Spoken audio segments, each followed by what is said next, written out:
Good evening, night owls, and welcome back to Sleepless Politics, the channel where history never sleeps and the strangest stories are not born in imagination, but in the record books. Tonight, we're leaving behind the noise of modern headlines and stepping into a world that smells of incense, blood, and superstition.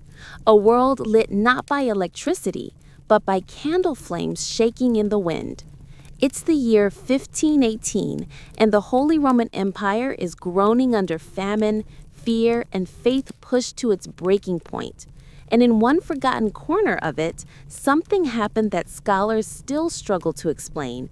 An outbreak of dancing that spiraled into madness, sickness, and death. Now, I know what you're thinking. Dancing? That doesn't sound very sinister. But you'll want to keep your lights low for this one, because this wasn't dancing like the celebrations you're imagining. There was no music, no laughter, no joy. Instead, there were screams, foaming mouths, broken bones, bleeding feet, and souls begging God to stop forcing them to move. Hundreds of people swayed, spun, and collapsed only to rise again in spasms they could not stop. And what makes it even stranger? Political leaders, church authorities, and local physicians all tried to solve it, and every attempt made it worse. Before we step into this medieval fever dream, do one thing for me. Leave a comment telling me what time it is where you are and what keeps you awake tonight.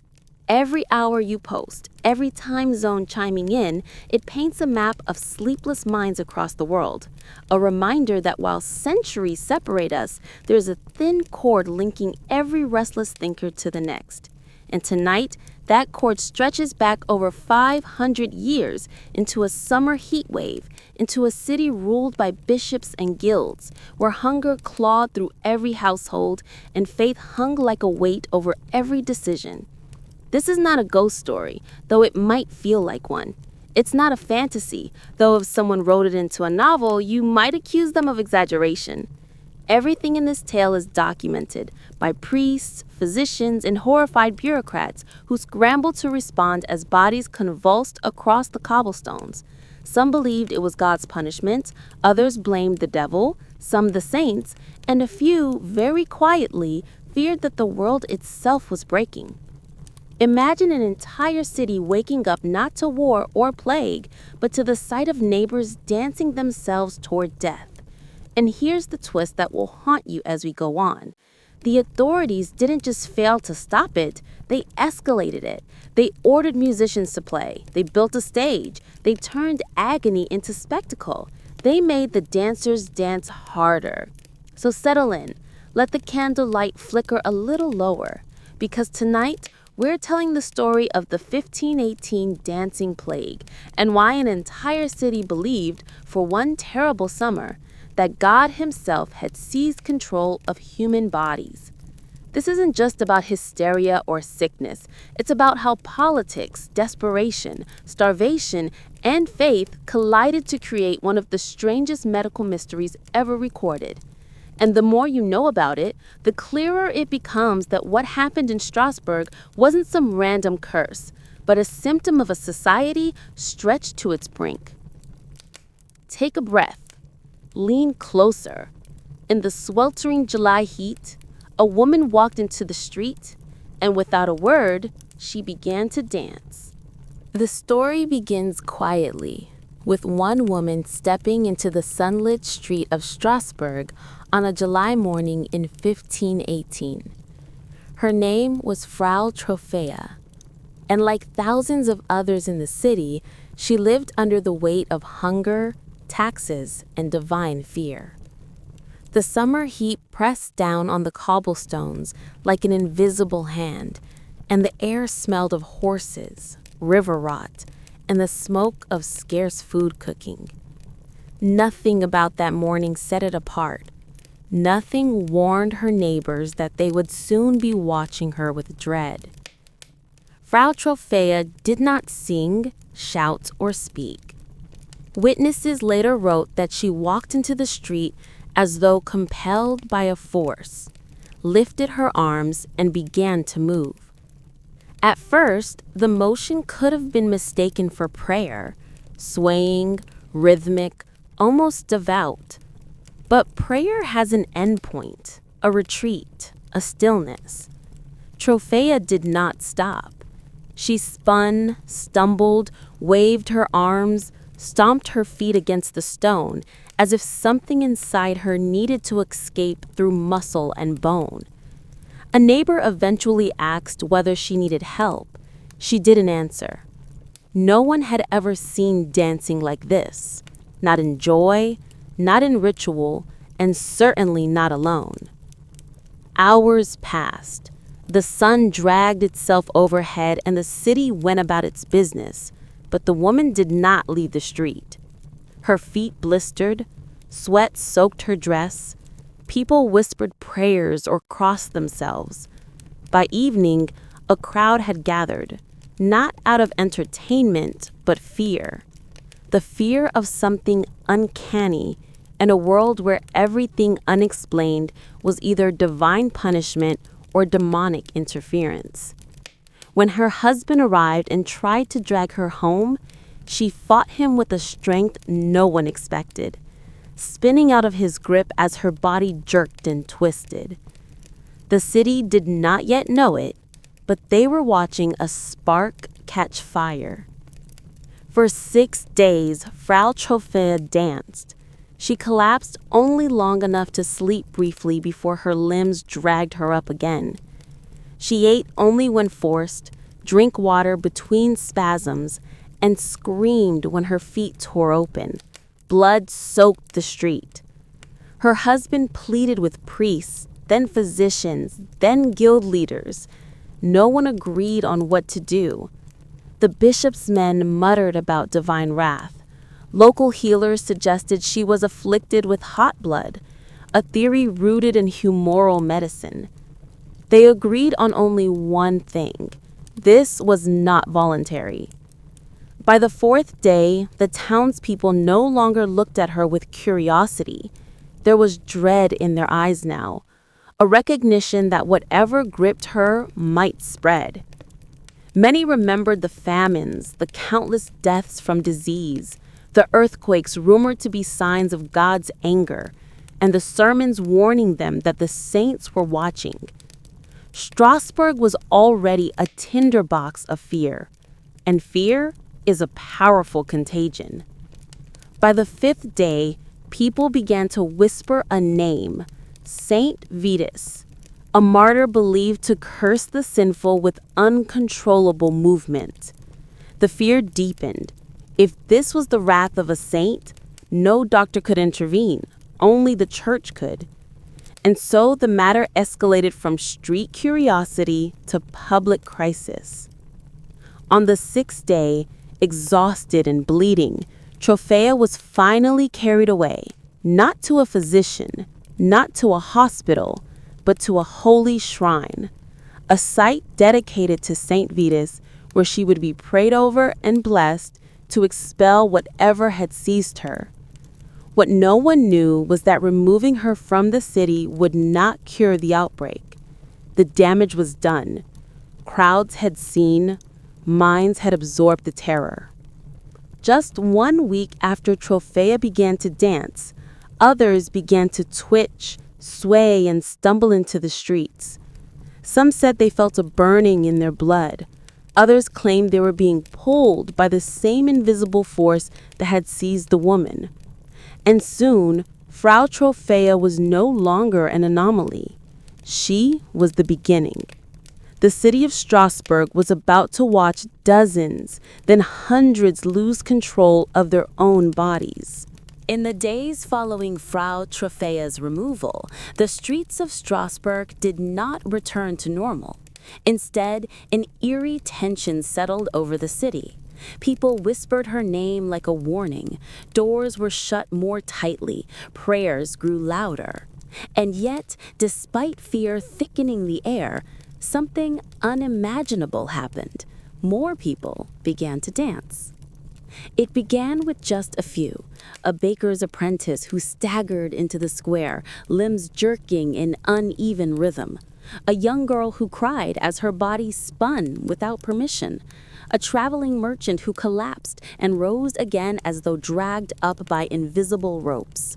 They danced without music, without expression, without reason. Some screamed that their feet were burning. Others begged God to stop forcing them to move. The people watching did not laugh. They grimaced. They crossed themselves. They kept their distance. Soon, dozens were dancing. The city physicians were summoned to provide answers, but their medical logic was tangled in medieval belief. They did not think in terms of disease or psychology. They thought in terms of imbalanced humors, the four bodily fluids believed to govern health. According to their theory, these dancers were afflicted by overheated blood, causing a frenzy that needed to be released through more movement. The solution, they claimed, was not rest, but more dancing. Meanwhile, the church had its own interpretation. Clerics believed the dancers were suffering divine punishment, a curse sent by Saint Vitus for sins unconfessed. Holiness and fear were intertwined in medieval minds, and the faithful were taught to fear God's wrath as much as they sought his mercy.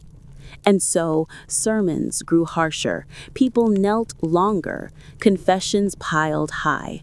The city trembled beneath spiritual uncertainty. Yet beneath superstition and prayer, something else was at play, something physical. Strasbourg had been suffering through a devastating famine. Harvests had failed across the region, crops rotted in fields. Families traded tools, furniture, even their children's clothes for loaves of bread. Many starved quietly. Some died in the streets. To starve is not just to go hungry. It is to weaken the mind, distort perception, and heighten fear until reality bends beneath it. A population on the edge sees danger in every shadow. In such a condition, belief becomes as contagious as illness. And famine was only one blade. There was also disease. Plague had stalked the region in recent years, stealing children and elders alike. Villages whispered warnings. If not plague, then punishment. Fear became cultural inheritance. Add to that the rigid religiosity of the era, a belief in saints who struck sinners with madness, and the stage was set. The people of Strasbourg were not simply growing ill, they were primed to believe that illness had meaning. When the dancers multiplied, the city's political leaders, a council composed of guild representatives and magistrates, panicked.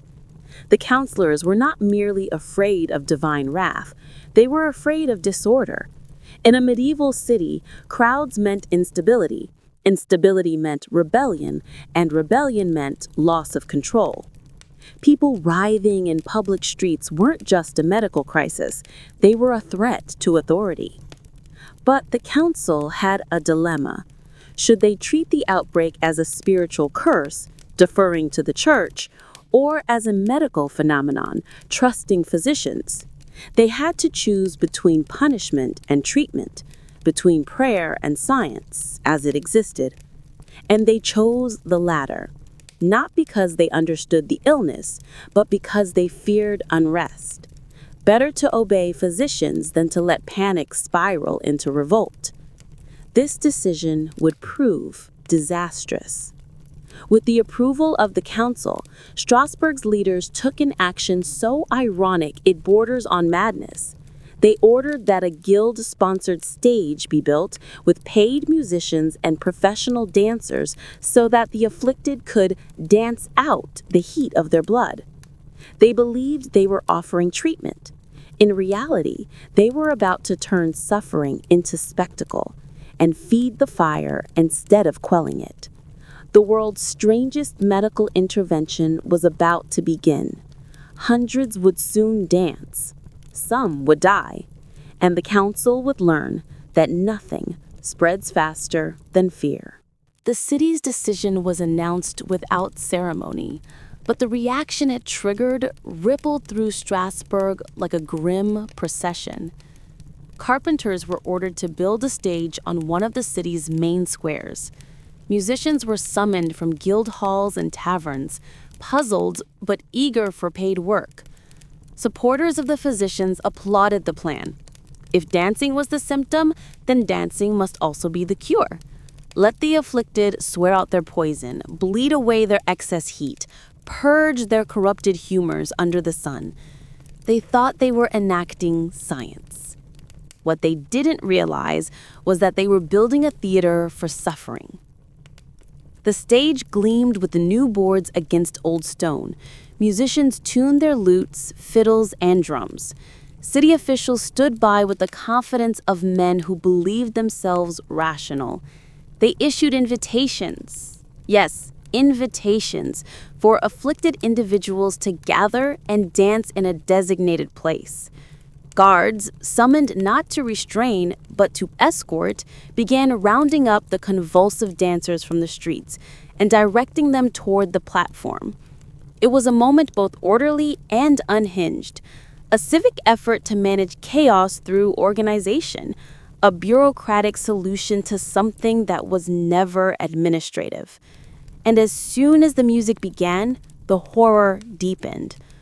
Witnesses described the scene as something between a festival and a nightmare.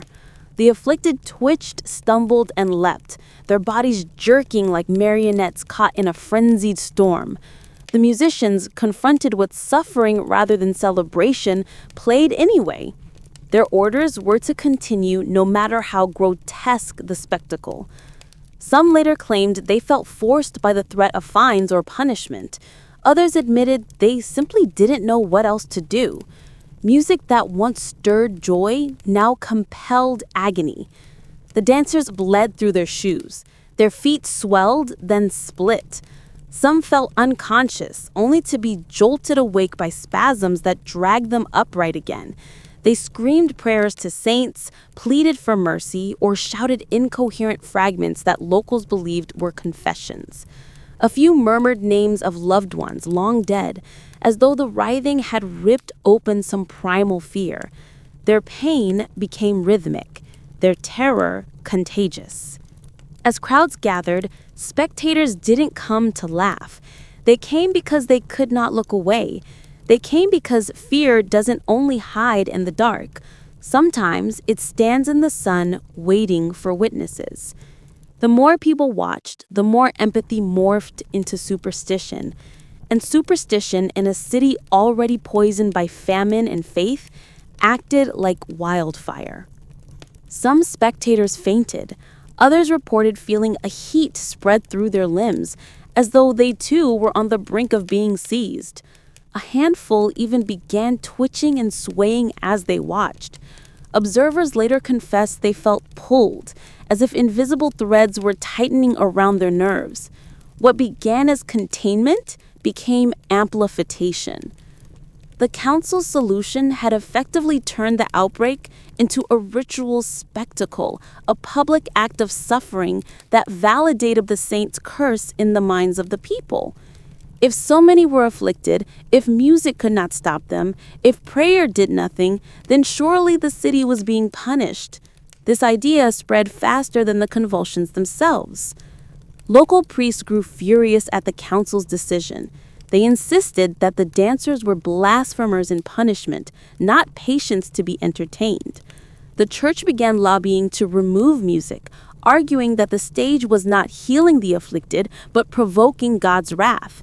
Physicians countered that stopping the dancing would trap hot blood inside the body and kill sufferers faster. The city divided into theological and medical camps, each accusing the other of worsening the disaster. Meanwhile, the dancers continued to fall and rise and fall again. The intervention might have seemed humane to its architects, but it was, in its essence, a public experiment forced upon the desperate. It was a spectacle that blurred the line between treatment and cruelty, and it set the stage for an unexpected escalation. Not a cure, but a surge. The dancers would soon number in the hundreds. And when medicine and music failed, The frightened city would turn back to its last refuge, punishment dressed as salvation. As the summer heat pressed harder against Strasbourg, the spectacle of the stage grew unbearable. Musicians played with hollow eyes, dancers collapsed in pools of blood and sweat, and the horrified crowds now gathered not out of curiosity, but dread. Even the counselors who had ordered the intervention began avoiding the square. None wanted to be recognized as the officials who had turned madness into entertainment. It was only a matter of time before another authority demanded control, and control in a city defined by faith meant the church. The bishops and priests of Strasbourg had watched the events with mounting fury. To them, this wasn't a medical crisis. It was blasphemy on full display, a humiliating rebellion against divine judgment. To provide music for those suffering what they believed to be a punishing curse was akin to mocking God himself. Physicians called it treatment, but clerics saw it as indulgence. By their reckoning, the dancers were sinners being disciplined, and the council had effectively turned that discipline into a spectacle. In sermons, priests spoke of the biblical plagues, reminding Strasbourg that divine wrath does not tolerate entertainment. Pressure from the church escalated into official demands. They insisted the stage be dismantled, the musicians dismissed, and the afflicted driven from the city streets. Guild members protested, fearing loss of control would lead to riots or uncontrollable panic. But numbers have always strengthened religious authority. More citizens trusted the church's interpretation than the physicians'. Fear makes believers out of skeptics, and Strasbourg in 1518 was a furnace of fear. Finally, the council yielded. The musicians were told to stop playing. The stage, ornament of misguided science, was torn down plank by plank. The dancers, though still capable of staggering movement, were rounded up. But they weren't placed in hospices or given rest. No. They were marched out of Strasbourg under the supervision of clerics toward shrines dedicated to Saint Vitus. The church was now in charge, and their solution to the crisis was not treatment, but purification. Across medieval Europe, Saint Vitus was feared as a holy punisher. His curse was believed to twist bodies into uncontrollable movement, turning sinners into unwilling dancers. The priests believed that only total submission, ritual cleansing, pilgrimage, offerings could break the saint's grip. So the afflicted were herded toward chapels in the mountains, carrying tokens, candles, and coins to be presented as offerings. Some were pushed along in carts, muscles convulsing even when they fainted. Others were dragged by force, bodies bucking like wounded animals. These pilgrims did not move in prayerful silence. They screamed, they shuddered, some clawed their own arms to stop themselves from rising. Many were barefoot, leaving traces of blood in their path. Witnesses noted that some attempted to hold their legs still with ropes, yet the movements continued, violent enough to bruise wrists and tear skin. And all the while, priests walked alongside them, reciting prayers, convinced they were escorting cursed souls towards salvation. When they reached the shrines, the rituals began. The afflicted were made to place offerings at the feet of Saint Vitus. They were forced to wear red shoes, symbolic of blood and appeasement, meant to signal tribute to the punishing saint.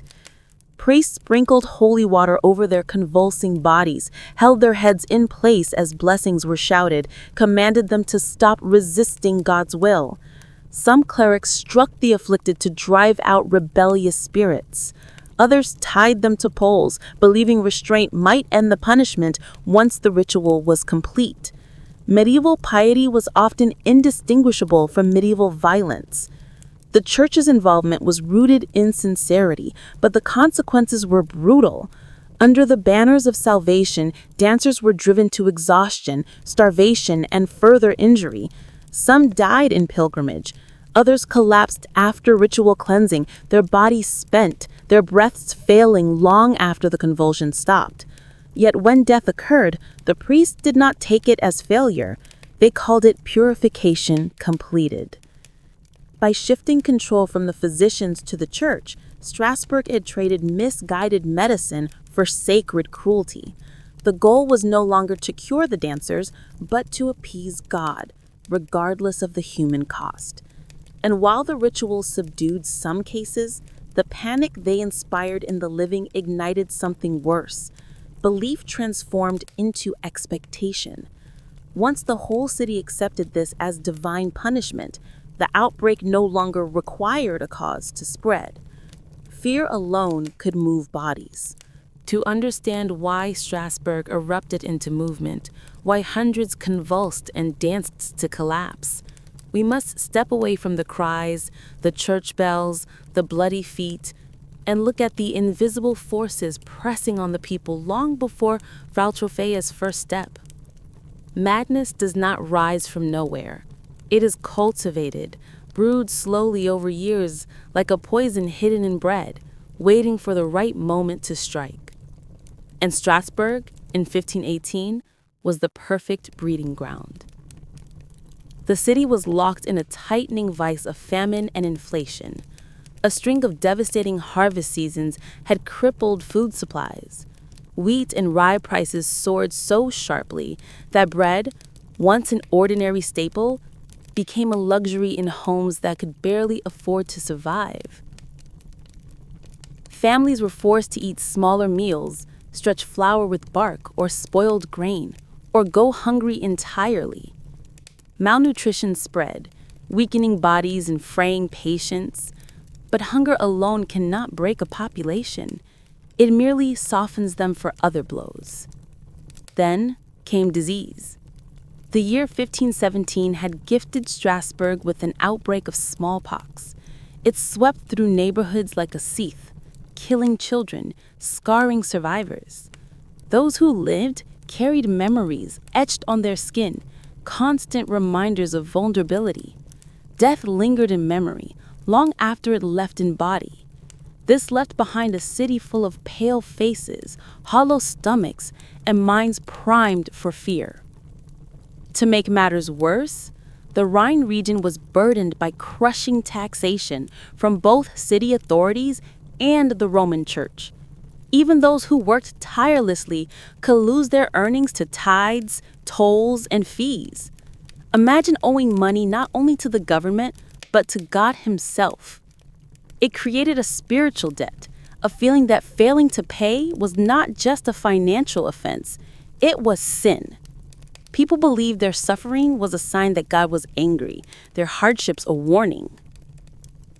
This belief wasn't paranoia, it was doctrine. Medieval sermons repeatedly framed disasters as divine judgment. If crops failed, it was moral failing. If sickness spread, it was a punishment. Priests didn't comfort the starving, they scolded them for insufficient piety. Strasbourg's collective imagination had been shaped long before the dancing began.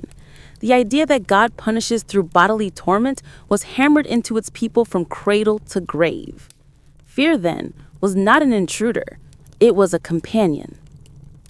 So when Frau Trophäa stepped into the street, when her limbs jerked and twisted without rest, the onlookers didn't ask, "What illness is this?" They asked, "What sin is this?" And once the church declared it divine retribution, there was no space left for skepticism. Faith is powerful. Faith under pressure is unstoppable. But faith mixed with starvation and trauma becomes volatile, like oil meeting flame. Modern scholars would later argue that this outbreak could be a mass psychogenic illness, a psychological contagion, driven by stress, fear, and imitation, where symptoms spread because people believe they are supposed to, not faking, but genuinely suffering through the mind's power over the body. In 1518, a city taught that God twists limbs and curses the sinful could naturally produce bodies that twist without control. The brain does not need proof, it needs conviction. Imagine a starving, exhausted citizen watching dozens flail in the street. They believe they are witnessing divine justice. They believe they have sinned, and their malnourished, terrified mind begins to accept punishment.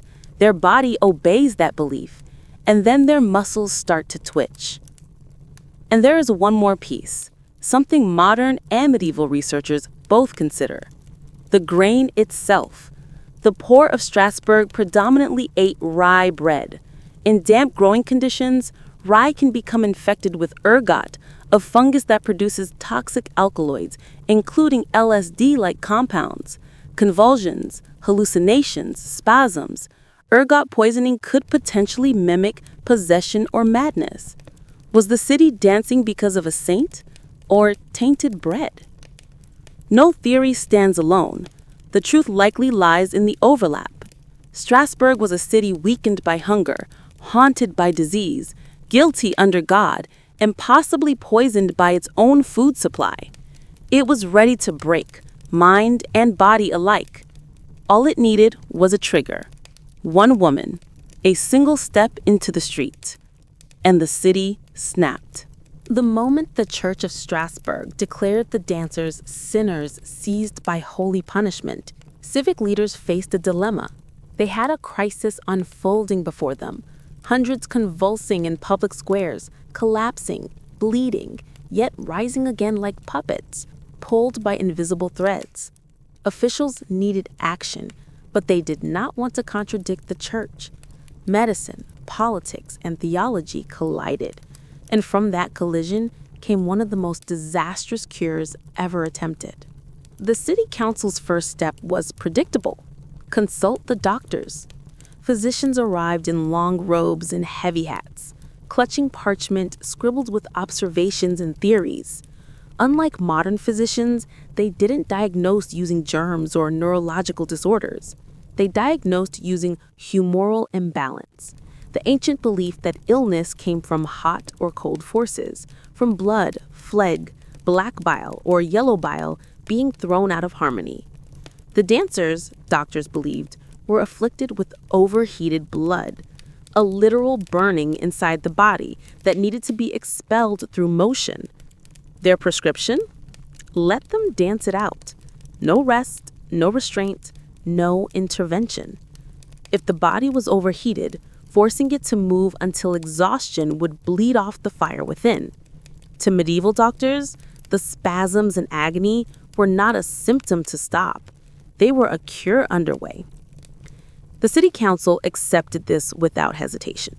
The church did not object, and so Strasbourg committed to a plan that would intensify suffering, drive more into madness, and ultimately cause deaths that no one properly counted. The council funded a bizarre public health program unlike anything in European history. Carpenters were ordered to build a massive open-air stage in the center of the city. Workers hammered planks together under the bewildered gaze of residents. And once the stage was complete, authorities hired professional musicians, drummers, pipers, fiddlers, and men who beat rhythm on tambourines as if celebrating a festival. The musicians looked confused, but they took their pay. Music was music. A job was a job. Then came the dancers. They were crowded together, exhausted and trembling, forced up the platform as if being offered to the deity that had seized them. There were no ropes binding them, no guards forcing movement, but they did not need restraint. Their bodies were puppets of their own terror. They swayed, jerked, flung arms into the air, and stomped on splintered planks while hired musicians played louder and faster to encourage purging. Picture the scene. A crowd gathering at dusk, torches burning, the glow illuminating men and women whose faces twisted with pain. They did not smile, they did not laugh. They howled, gasped, and wailed as if they were burning alive. And above them, the rhythm pounded, relentless, coaxing them into deeper misery. Children watched. Priests watched. Doctors nodded approvingly while dancers collapsed in heaps, legs shaking uncontrollably. Some died on the stage. No one wrote down how many. And as with all spectacles, crowds gathered not to help, but to stare. People shouted prayers. Some threw coins. Others pointed with fascination as bones snapped beneath flailing limbs. One baker would later write that he felt as though the devil himself conducted the music, and the saints watched in silence. But still, the council insisted this was treatment. This was healing. The tragedy deepened when musicians began improvising. Some believed certain rhythms helped expel the curse faster. Faster songs meant faster motion. Faster motion meant bodies breaking down even quicker. But no doctor stopped them. No priest objected. Because the dancers were not considered patients. They were examples, lessons, warnings of God's anger. The church encouraged the suffering because they believed the dancers were paying off the sins of the entire city. Let them purge themselves. Let them burn the heat out of their blood. Let their agony act as confession. So the project continued for weeks. And as it continued, it spread. A stage did not contain the madness. It broadcasted. Spectators began to feel dizzy, anxious. Some trembled, some collapsed, and soon more stepped onto the stage, not because they wanted to, but because their bodies betrayed them.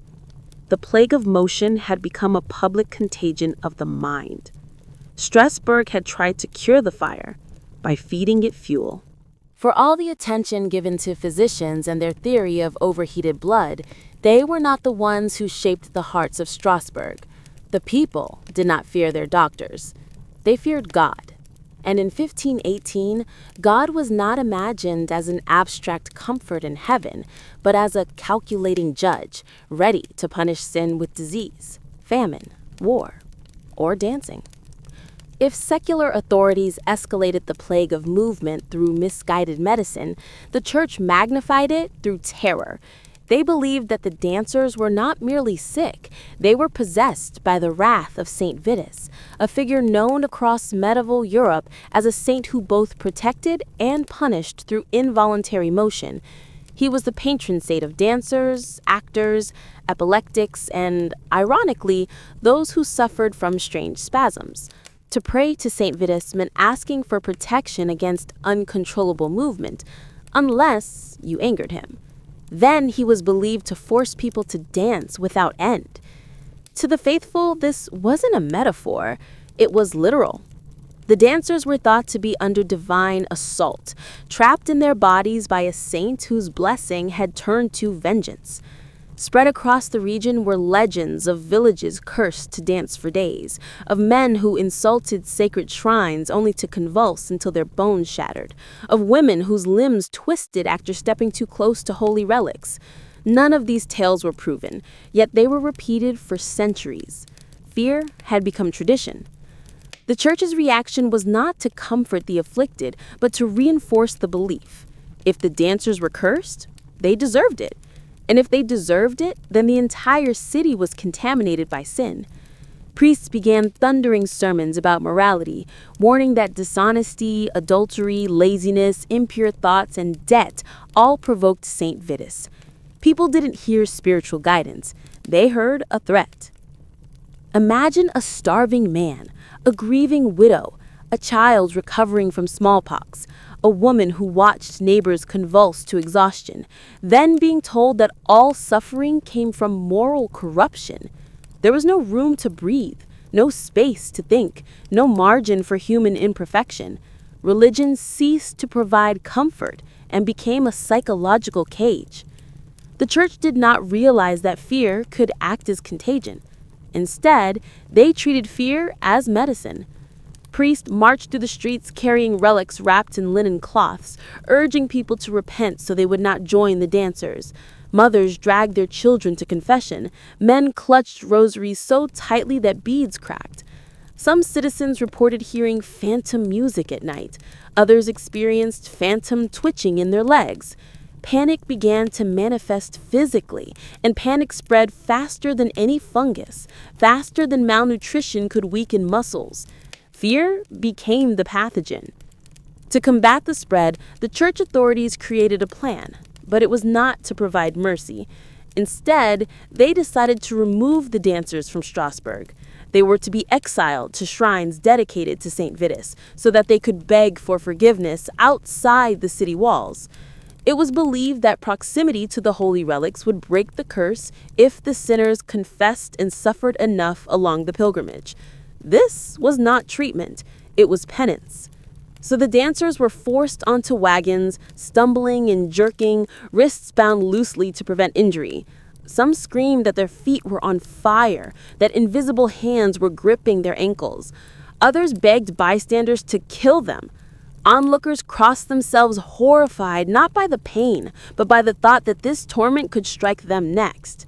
The church did not see suffering bodies. They saw warnings. The more the dancers convulsed, the harder people believed. And belief is contagious. Every sermon, every relic carried through the city, every whisper of St. Vitus tightened the grip on the collective mind. The dancing plague was no longer just a physical crisis. It was a spiritual epidemic, one amplified by the very institution meant to protect the people. When fear becomes doctrine, it does not need proof. It needs only faith. Strasbourg had faith in abundance, and the bodies paid the price. By midsummer, the civic authorities had exhausted their attempts to heal the dancers inside Strasbourg. The stage, the musicians, the public spectacle, none of it had purged the plague. Hundreds continued to collapse and rise again, like condemned souls fighting invisible chains. If anything, more people joined the convulsions each week. And so the church took command. They turned to the one cure their theology could support: removal. If the bodies were under divine punishment, then the cure was not medical treatment, but pilgrimage and repentance. Thus began one of the strangest mass relocations in European history. Dozens of dancers were rounded up by force, not in chains, but in desperate escort. Their limbs spasmed so violently that many could not walk steadily. Some stumbled in jagged movements like marionettes with tangled strings. Others jerked themselves to the ground, beating their own faces into dirt and stone. They were not prisoners, but they did not look free. Carts were brought in, wooden wagons normally used to transport grain, livestock, and sometimes corpses. The dancers were lifted onto them by teams of men, some weeping, some cursing, others silent as they wrestled with the terror before them. There was no dignity in the relocation. The dancers' legs continued to twitch, pounding the cart floors. Their hands clawed at empty air. A few tried to escape, not because they wished to go home, but because they believed demons were dragging them away. And still, the church insisted this was mercy. The destination, the shrine of St. Vitus in Saverne, a hallowed site about 20 miles to the northwest. According to local belief, the saint's relics and images there could calm madness, heal limbs, and free those cursed by his wrath. The priest who organized this pilgrimage imagined that proximity to holy objects would pacify the bodies. In reality, they sent desperate, starving people on a grueling journey under summer heat, without medical care, believing that suffering was itself a form of purifying ritual. Every jolt of the wagon set muscles into new spasms. Every bump on the road intensified agony. Some convulsed so violently that they vomited. Others screamed in pain as shoulders dislocated mid-journey. Yet the believers marching alongside, priests, monks, anxious citizens, tightened their rosaries and prayed harder. The more the afflicted writhed, the more the faithful believed the cure was necessary, because they were taught that salvation comes through suffering.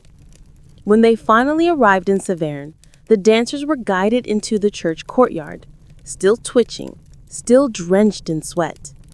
Local clergy awaited them, prepared with rituals and relics. At the heart of the shrine stood a small chapel with a statue of St. Vitus, carved in stone, depicted not as a punisher, but as a protector. But the priests who greeted the dancers did not preach comfort. They preached fear. Before entering, the afflicted were forced to remove their shoes. Barefoot, they were led to the shrine.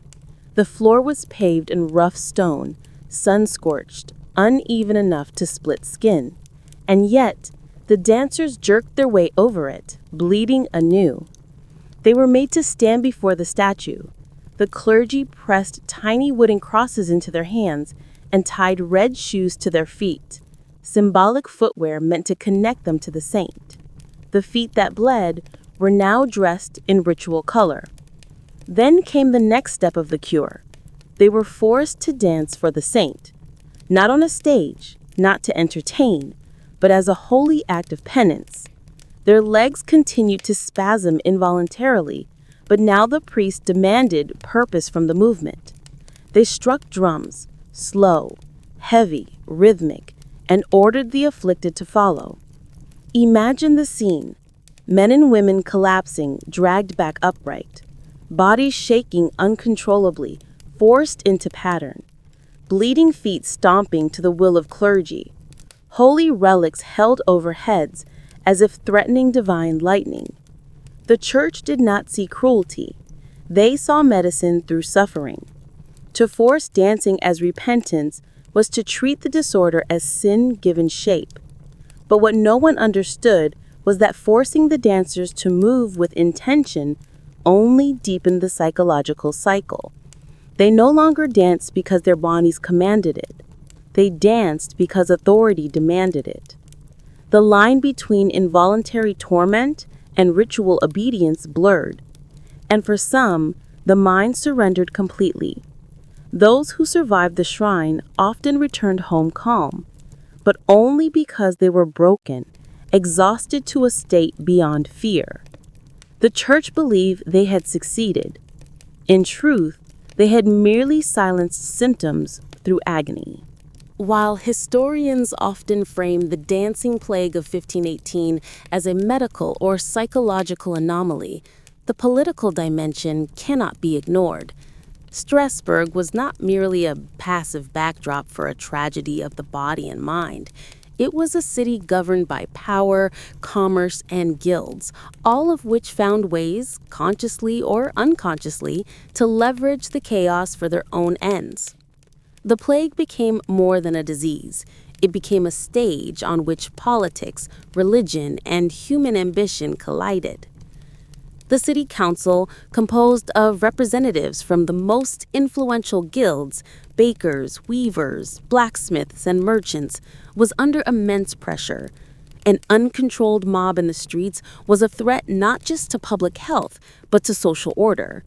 Disorder disrupted trade, slowed production, and could, in extreme cases, provoke rebellion. By tolerating the dancing or even encouraging it with stages and musicians, the council maintained a veneer of control over what was otherwise a runaway panic. It was not altruism. It was calculated risk management. Let the afflicted dance in designated areas, while the rest of the population observed the ritual of repentance. Control perception, and you control the city. Guilds, too, found opportunity. Bakers and food merchants provided carts, water, and bread for pilgrims and dancers, sometimes at inflated prices. Tanners, cobblers, and leather workers repaired shoes damaged by endless movement.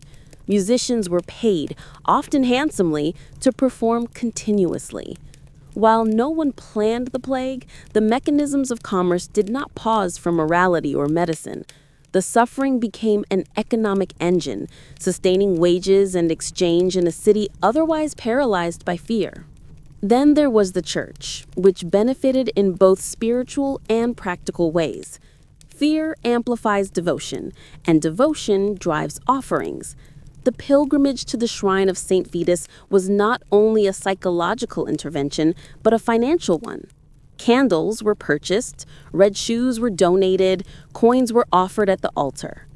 Clergy interpreted suffering as evidence of divine will, which in turn reinforced their authority. The more convulsions, the more offerings. The more offerings, the more power the church wielded. Pain was, paradoxically, a source of influence. Political rivals, too, were implicated.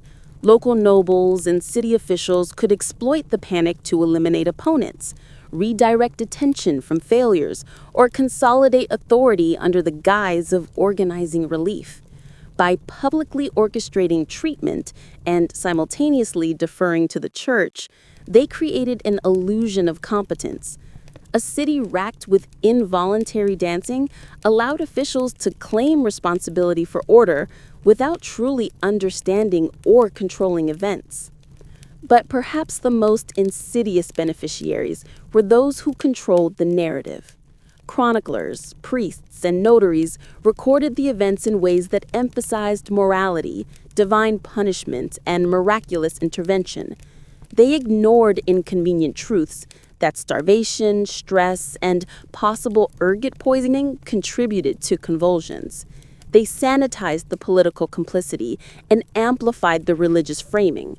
Those who documented the event gained authority over its memory, shaping history to suit institutions rather than individuals. Fear became history, and history became power. But profit, influence, or authority could not explain the human cost. Hundreds danced until they collapsed. Some died in the streets, others on the pilgrimage, and some within the walls of shrines. Families were torn apart. Neighborhoods were terrified into silence. Human suffering became currency, used to maintain social order, bolster the church, and reinforce guilds' relevance.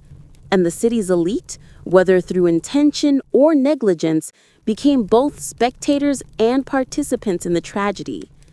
By examining Strasbourg through this lens, the plague emerges not as a simple medical mystery, but as a multi-layered social event.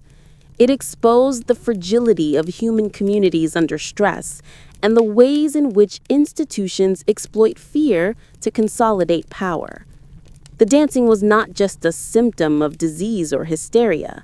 It was a mirror reflecting the city's anxieties, the church's authority, the guild's economics, and the council's politics. The lesson is stark. Crises are never neutral. They amplify pre-existing power structures, redistribute influence, and often exploit human suffering to preserve order.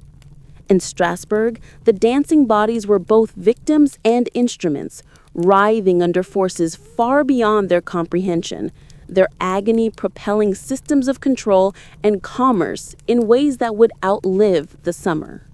Centuries after Strasbourg's streets ran red with bloodied feet, scholars, physicians, and historians have attempted to unravel the mystery of the 1518 dancing plague.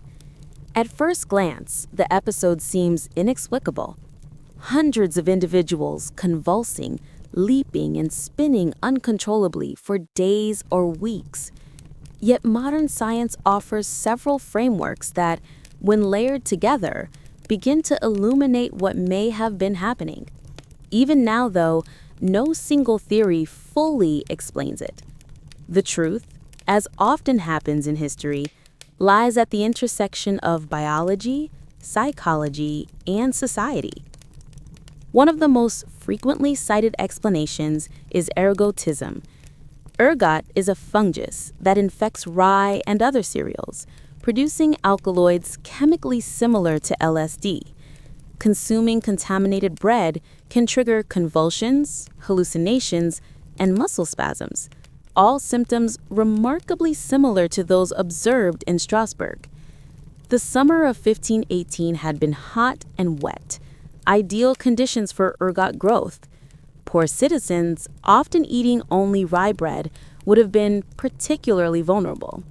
Sporadic ingestion could explain why some individuals danced for days while others were spared. And yet, ergot alone is insufficient to explain the scale or social dynamics. Ergot poisoning tends to be isolated to small groups or families, not entire city streets. Something else must have amplified the phenomenon. Enter mass psychogenic illness, or what is often referred to as collective hysteria. In populations under extreme stress, starvation, disease, fear of divine punishment, the human mind can manifest physical symptoms en masse. Medieval Strasbourg was a city riddled with trauma. Famine had weakened bodies, smallpox had scarring and mortality fresh in memory.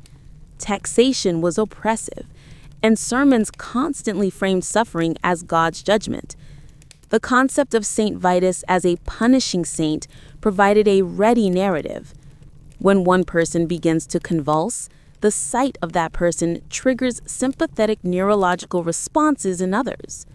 In other words, the plague may have spread not through contagion of a pathogen, but contagion of the mind. Individuals unconsciously mirrored the involuntary movements they observed. Anxiety, fear, and social pressure converged to transform stress into bodily expression. Another factor that modern researchers emphasize is malnutrition and physical stress. Starving bodies are more susceptible to neurological disturbances. Exhaustion reduces inhibitory control over muscles and nerves, making involuntary movement more likely. Combined with heat stress and dehydration during the hot summer, the dancers' bodies were physically primed for convulsions. A single twitch could cascade into an entire episode lasting hours or days, with the mind interpreting each movement as compulsion or punishment. Environmental and societal conditions must be added to the equation. Medieval Strasbourg had dense urban neighborhoods, poor sanitation, and limited medical knowledge. There were no hospitals to isolate or treat patients. Physicians were still operating within the humoral framework, meaning treatments often exacerbated suffering rather than alleviating it.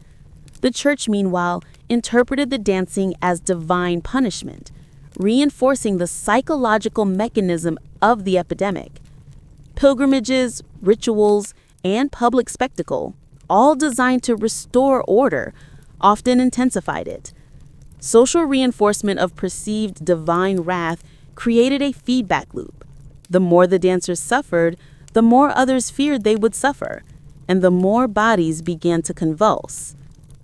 When combined, these factors, ergotism, mass psychogenic illness, malnutrition, social reinforcement, and religious terror, create a plausible framework for understanding the outbreak.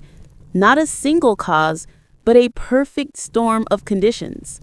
The dancing plague of 1518, then, is not merely an oddity or curiosity. It is a window into how human biology, psychology, and culture interact in times of stress. It reminds us that historical events are rarely driven by one force alone, but by the intersection of circumstance, perception, and environment. Even now, though, no single theory fully explains it. The truth, as often happens in history, lies at the intersection of biology, psychology, and society. When the summer heat faded and the last convulsion ceased, Strasbourg began the slow and painful process of returning to ordinary life. Streets were scarred with splintered planks, puddles of dried blood, and footprints of those who had danced to exhaustion. Families who had lost loved ones mourned quietly, while survivors, some traumatized, some crippled, tried to resume work, trade, and daily routines. The city had survived the plague of movement, but the memories of it lingered, etched into both physical and cultural landscapes. For the church, the episode was both confirmation and cautionary tale. They had successfully shepherded the afflicted to shrines, overseen penitential rituals, and reinforced the narrative of divine punishment. Religious authorities leaned on the events as proof that sin manifests physically and that holy guidance is necessary to navigate the dangers of the body and soul. Sermons for decades referenced the dancing plague, warning parishioners of the stakes of moral failure. Even as medical understanding evolved centuries later, the Church's interpretation had cemented itself in memory. Suffering was divine communication, and obedience was salvation. The civic authorities, meanwhile, faced a more complicated legacy. The stage had been dismantled, musicians dismissed, and public spectacle ended. Yet for all their misjudgments, city leaders survived the political fallout largely intact. Their intent, maintaining order in chaos, was clear, even if their methods were disastrous. Guilds recovered economically, having profited from supplying pilgrims and performers, and civic structure reasserted itself. In hindsight, the dancing plague revealed the delicate balance between governance, public perception, and catastrophe management. Leaders learned that human bodies, minds, and superstitions are variables far more unpredictable than plagues of disease. Survivors of the plague bore the most profound consequences. Some returned home with injuries so severe that daily work became impossible. Others carried psychological trauma, a lingering fear of dancing, of music, or of the streets where it had occurred. Children who witnessed the mass convulsions reportedly developed persistent anxiety, nightmares, and a heightened sensitivity to communal fear. The afflicted and their families became symbols of both caution and awe. Their suffering was spoken of in hushed tones and commemorated in local lore long before scholars ever examined it in the modern sense. Historians in the centuries that followed grappled with the event, piecing together the probable causes through fragmented records. Physicians and anthropologists debated ergot poisoning versus mass psychogenic illness. Social scientists examined famine, disease, religious influence, and civic policy. The consensus emerged that no single factor explained the plague. Instead, it was a convergence: starvation, stress, superstition, social reinforcement, and possibly environmental toxins. The plague became a case study in how biological, psychological, and societal pressures can combine to produce events that seem almost supernatural. The city's memory of the event was cautious and fragmented. Some chronicles recorded the spectacle as divine punishment. Others emphasized the heroism of priests or the diligence of civic leaders. Folklore amplified grotesque details. Children carried tales of red shoes that moved on their own, streets where bones cracked from dancing, and spectral music that compelled movement even centuries later. Strasbourg did not celebrate the plague, it remembered it, and in remembering, it transformed horror into lesson. Today, the dancing plague of 1518 is studied not only for its medical or psychological interest, but for what it reveals about human resilience and vulnerability. It serves as a cautionary tale of how fear, belief, and desperation can manipulate communities. It reminds us that crises rarely occur in isolation. They are products of environment, social structures, and human perception. Most strikingly, it demonstrates that suffering can be amplified by those in power, even when they intend to protect. And so, Strasbourg endured. Life returned to the streets, trade resumed, prayers continued. But beneath the rhythm of normalcy, the shadow of the dance remained, a testament to the fragile intersection of mind, body, and belief. The city learned that sometimes the deadliest force in a community is not disease or famine, but the human imagination in panic, acting through fear and authority. History may forget the individual faces of the dancers, but it cannot forget the lesson of their suffering, that a city pressed by hunger, terror, and superstition can be moved to unimaginable extremes.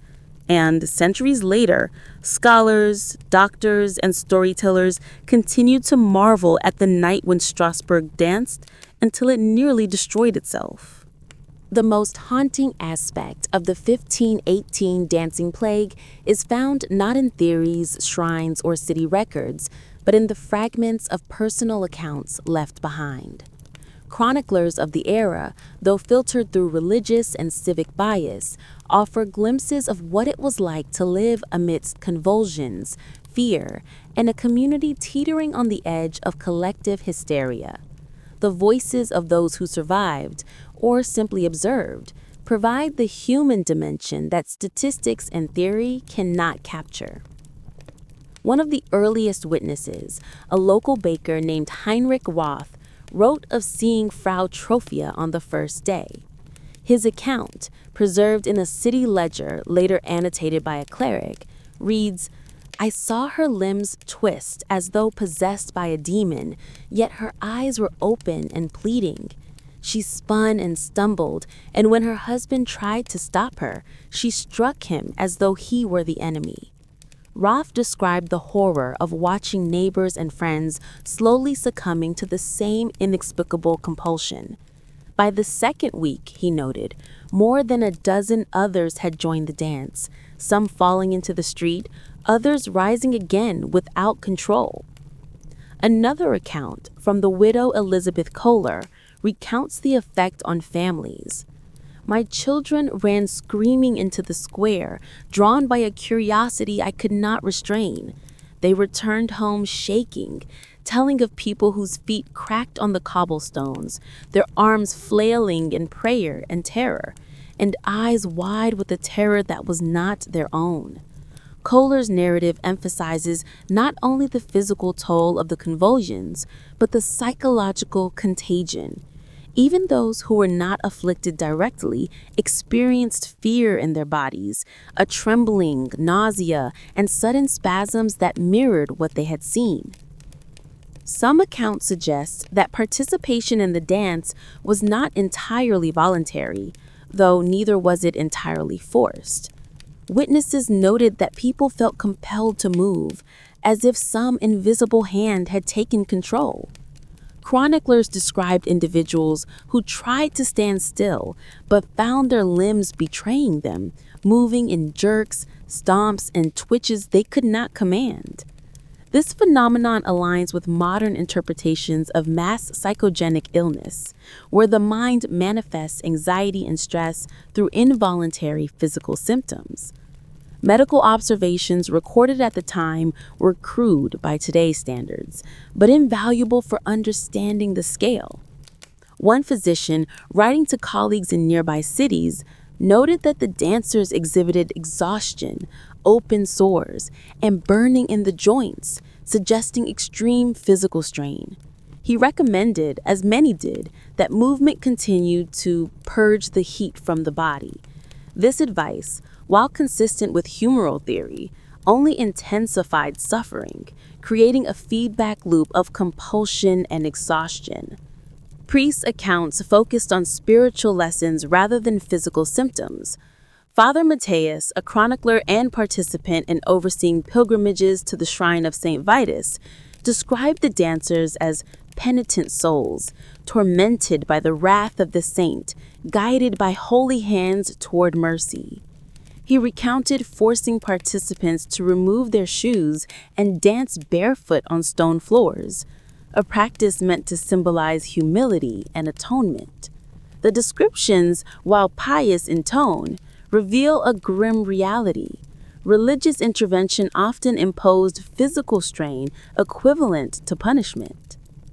An anonymous merchant recorded one of the more surreal aspects of the plague, the spread through spectators. He described standing near the square, watching dozens convulse, when suddenly my own legs twitched, unbidden, as though they recognized a rhythm I did not hear.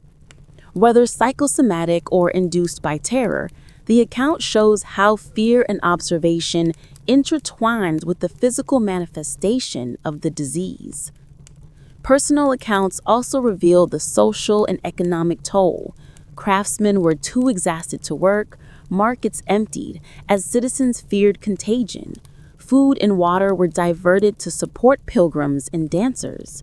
Entire families were displaced, moving to avoid exposure. Chroniclers repeatedly noted the ethical dilemmas faced by townspeople. To help the afflicted, risk personal harm or social condemnation. To ignore them, risk guilt or divine punishment. Together, these voices create a picture of Strasbourg, not as a city merely struck by an inexplicable disease, but as a community under siege by fear, superstition, and exhaustion. The dancers were both victims and mirrors. Their physical torment reflected the collective anxieties of a city already weakened by famine, disease, and oppressive social structures. The human stories, with all their vivid detail, emphasize that the plague was more than a medical curiosity. It was a profound intersection of body, mind, society, and faith, a dance of survival, terror, and endurance that left scars long after the streets grew quiet. While the church guided the spiritual interpretation of the dancing plague, Strasbourg's civic authorities faced a more tangible, pressing dilemma: how to maintain order in the midst of a physical and psychological crisis. Guilds, merchants, and city officials were thrust into a delicate balancing act between public safety, economic stability, and appeasing religious authorities. Their response would shape not only the course of the outbreak, but the way history remembered it. The city council, composed of representatives from prominent guilds, the bakers, weavers, tanners, and merchants, recognized early on that letting the plague rage unchecked could destabilize trade, provoke unrest, and threaten civic authority. Yet their understanding of medicine was limited to humoral theory, which dictated that movement could purge hot blood from the body. Faced with involuntary dancers in the streets, the council made a choice: contain the madness in a way that appeared organized. Streets were cordoned off, gates monitored, and specific plazas designated for dancing. Guards, often apprentices from the guilds, were instructed to escort afflicted individuals to these spaces, ensuring that crowds did not panic or intervene. Guilds found themselves performing both economic and quasi-medical roles. Bakers supplied bread and water to the dancers, which was both humanitarian and a means of profiting from a captive, desperate population. Cobblers and leatherworkers repaired footwear destroyed in the frenzied movement, particularly the ritual red shoes demanded by St. Vitus's cult. Carpenters built makeshift stages, platforms, and carts to move the afflicted safely, or at least more efficiently, through the streets. The guild's involvement was practical, but it also lent a veneer of order to what was otherwise an incomprehensible crisis. Despite these measures, containment was far from complete. The dancers' compulsion could not be restrained by walls or ropes. They moved unpredictably, colliding with onlookers, knocking over carts, and injuring themselves and others. Counselors attempted to manage both spectators and participants by instituting schedules. Certain hours were designated for dancers, others for observers. Yet the unpredictability of the epidemic made enforcement nearly impossible. Each convulsive person became a potential spark, triggering imitative movement among observers, particularly children and the young. The city streets, normally centers of commerce and communication, became chaotic stages for contagion. Economic pressures also shaped civic response. The city relied heavily on guild activity to sustain trade and taxation. Markets could not close indefinitely. Artisans needed customers, bakers needed grain, merchants needed transactions. The council solution was pragmatic: allow the plague to continue under observation and structured conditions, hoping that containment would prevent panic while sustaining economic function. In effect, human suffering was subordinated to civic stability. Religious authorities influenced every decision. Counselors could not ignore the church, which framed the plague as divine punishment. Any attempt to treat dancers with rest or restraint risked appearing blasphemous. Civic leaders walked a tightrope. Medical intervention could provoke moral outrage, but inaction risked chaos. The compromise: designated dancing areas, supervised movement, and guilt-supplied necessities was an uneasy mix of practical management and moral appeasement. Yet despite these measures, the epidemic spread. The very act of containment brought the dancers into concentrated spaces, amplifying the phenomenon. Observation fueled imitation.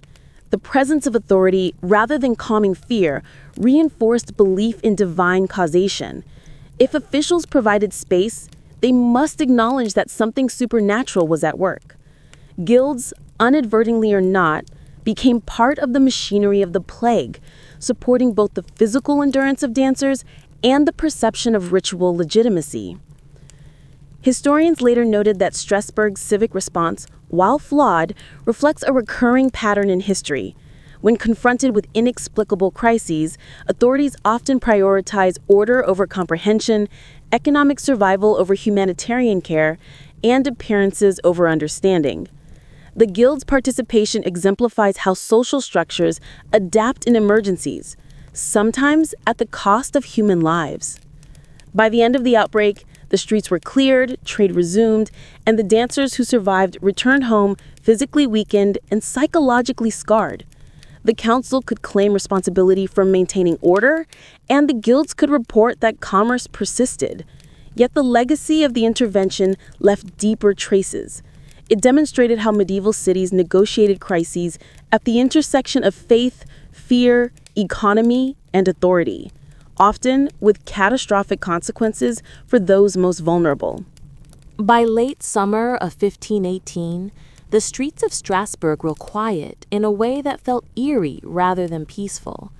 The convulsions had slowed, the stages had been dismantled, and the dancers who had survived the ordeal staggered home to rebuild the fragments of their lives. But the city was left with a question that would haunt it for decades. How many had truly suffered, and how many had died? Records from the era are frustratingly sparse and inconsistent.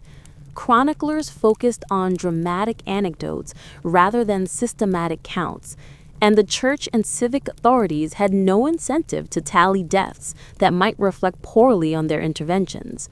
Some estimates suggest that dozens perished directly due to exhaustion, dehydration, or injuries sustained while dancing. Others likely succumbed to secondary complications, infections from torn skin, worsened by inadequate nutrition and lack of medical care. Pilgrimages to shrines claimed more lives, as the grueling journeys under hot sun, poor sanitation, and relentless physical strain proved lethal to already weakened bodies. Yet even the survivors carried scars that did not appear in ledgers. Many returned home crippled, with dislocated joints, swollen feet, or damaged muscles. Psychological trauma was pervasive. Witnesses later reported lingering anxiety, recurring tremors, and nightmares about the sight of others convulsing. Children who had watched parents, neighbors, or siblings writhing uncontrollably were particularly affected, developing heightened sensitivity to fear and social pressure. In the absence of modern psychological understanding, these consequences were attributed to divine punishment, bad humors, or weak faith. No therapy existed, and no one counted their suffering as part of the toll. The death of social cohesion was also evident. Families who had lost breadwinners or caretakers were destabilized. Guilds and local businesses experienced interruptions, not only during the epidemic, but for months afterward as survivors recovered or failed to recover from their injuries. Trade slowed. Markets that had briefly profited from supplying dancers and pilgrims later faced shortages when craftsmen could not return to work. Social networks that once ensured mutual aid were strained as fear and mistrust lingered. People avoided crowded streets, wary of an infection or divine retribution. At the same time, some individuals were fortunate. Those who were mildly affected or who possessed strong social or economic resources often survived with minimal physical damage. Clerical intervention, though harsh, provided structured care that some interpreted as protection. Survivors with families could rely on relatives for food and shelter, while guild members sometimes benefited from economic continuity despite personal loss. But the uneven distribution of suffering meant that survival itself became a marker of status, health, and proximity to authority, a grim reminder that epidemics disproportionately affect the most vulnerable. Modern historians estimate that the number of dancers who suffered directly was likely in the hundreds, though precise counts remain impossible. Deaths were probably fewer than initially feared, But when including the indirect consequences, injuries, psychological trauma, malnutrition, and social disruption, the full toll is staggering. The plague was not just a series of convulsions, it was a systemic shock, exposing the fragility of urban life in a medieval city. Interestingly, the population's collective memory emphasized miraculous survival over human cost. Survivors were framed as witnesses to divine punishment or as evidence of saintly mercy. Civic leaders highlighted restored order. Chroniclers praised priests who guided the afflicted. Deaths, injury, and psychological suffering were minimized or moralized, creating a narrative that celebrated endurance rather than acknowledging the depth of catastrophe. This selective remembrance influenced future generations, embedding the dancing plague as a story of awe and terror rather than tragedy. The lessons of survival and mortality are stark. The physical consequences were compounded by societal structures that failed to protect the most vulnerable, while religious interpretation and civic control obscured the human cost. The plague illustrates that in crises, suffering is rarely uniform. Some bodies break, some minds bend, some die, and some endure, often with permanent scars. Strasbourg survived, but the toll was not only in the dancers who fell, but in the shaken nerves, traumatized families, and disrupted communities left behind. The dancing plague of 1518 left Strasbourg physically battered and psychologically scarred. But it also left a profound imprint on religious practice, superstition, and the city's collective imagination. Central to this story was Saint Vitus, whose cult and perceived powers had framed the entire epidemic. While scholars today may understand the outbreak in terms of stress, malnutrition, ergot poisoning, and mass psychogenic illness, contemporaries experienced it as a crisis of faith and divine judgment. The Church's interpretation of events would influence civic and religious life for decades, reinforcing patterns of belief that had long governed Europe. Saint Vitus was not a minor figure in medieval Christian practice.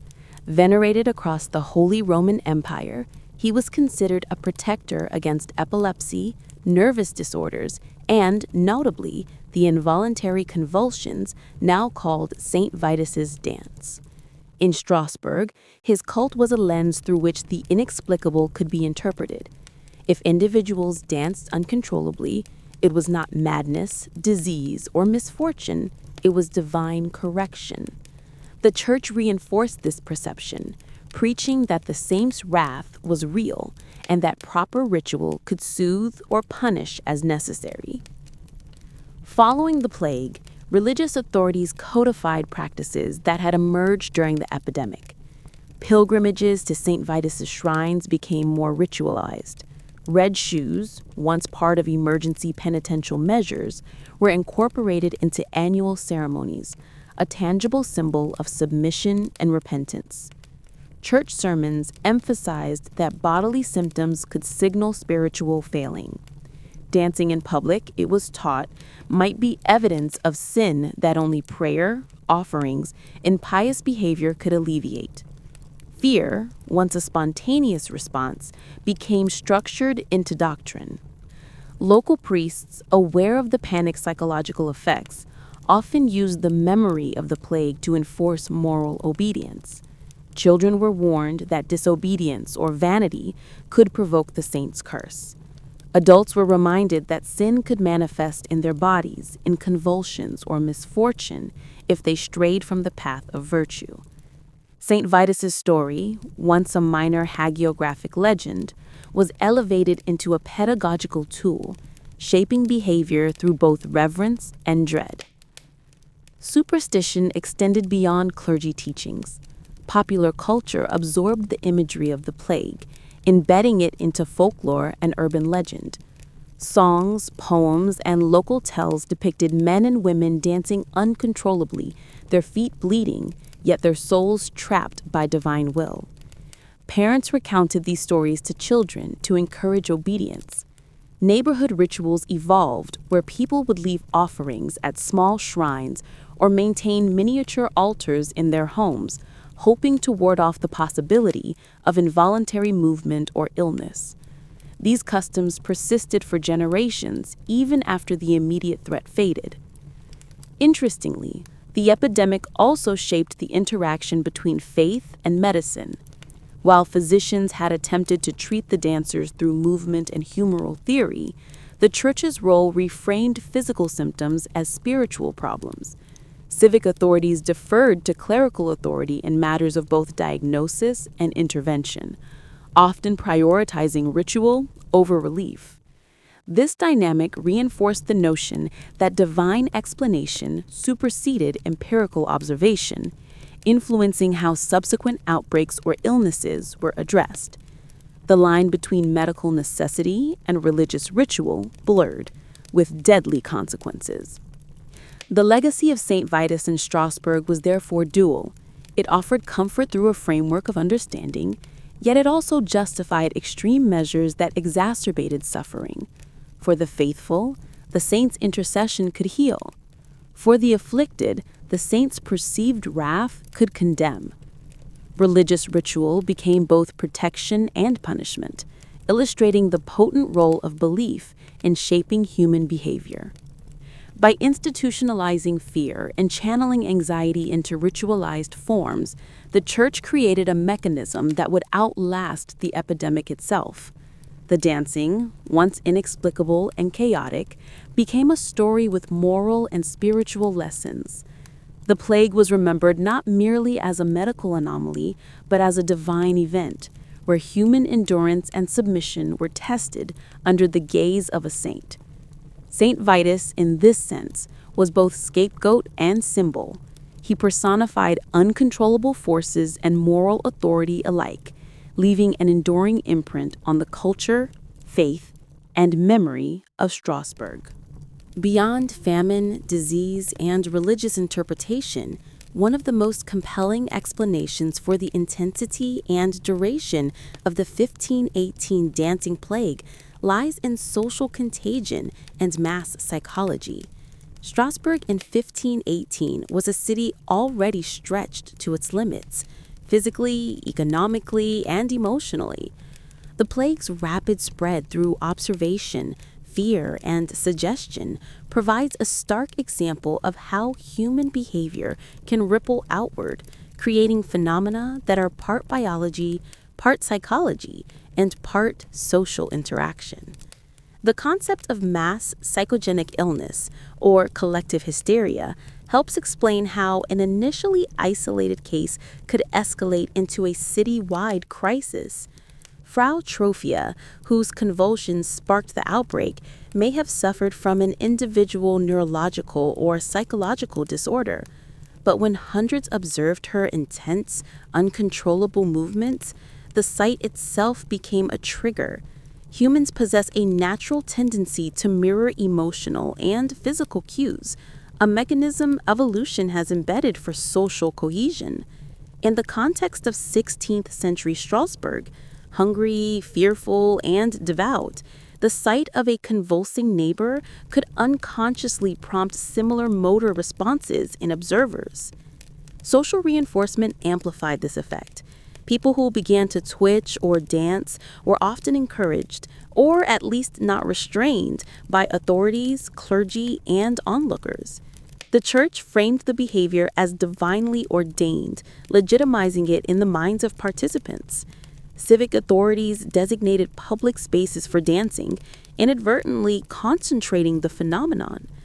The very act of observing dancers in an official, sanctioned space signaled social approval of the behavior, intensifying participation. Fear also played a critical role.